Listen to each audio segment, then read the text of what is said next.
my students made a really cool and also emotionally hurtful statement yesterday in class.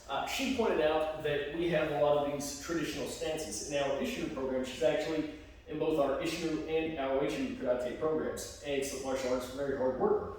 But she pointed out that we have these traditional stances, like in our Ishinu karate, our Seiyushin stance or our Shikudachi, and we have something that's similar but very functionally different, the deep san chin, which is more of a step than a stance in our Uechi system.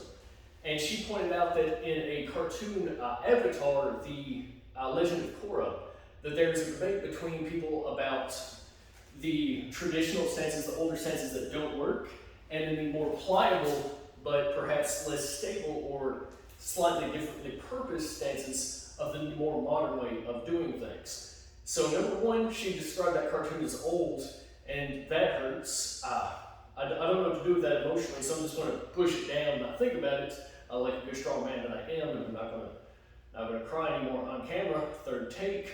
And also it made me think about the debates I've had with my friends that train in MMA, that train boxing, Muay Thai. When I've trained in boxing, Muay Thai, competed in boxing, Muay Thai, and MMA since about 2004 being about the first time.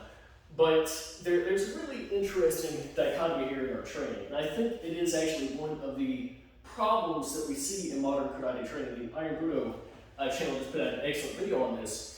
But we see these stances and we train in the stances to accomplish a few different things. The problem I think that arises a lot is that we focus so much on training these things that we forget to expand beyond whatever element that we're training at that particular time. So my challenge to myself, my challenge to other people in the traditional community, and my challenge to my friends that are in the modern or competitive martial arts scenes, look at what you're training and say, okay, this is the thing, this is what I'm training. Why am I training these things in this way? Not, well, obviously it works, or obviously it's tradition, or it's both. Have a mechanical reason. If you don't have a mechanical reason, grab like Stephen Gross Smith's book,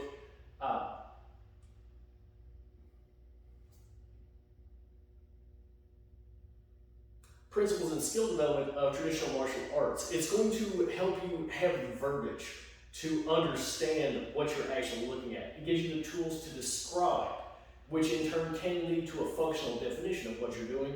And if you don't have the ability to describe and then to define and understand that both description and definition are different things, and how behaviors can be impacted by the set of the idea of description, the set of the idea of definition, then we're not really giving our traditional or our modern martial arts the examination it deserves. Does that make sense? If it does, let me know down below. If it doesn't, let me know down below, and then send me a DM on TikTok about how hardcore your training style or system is and how karate and our kung fu is like work.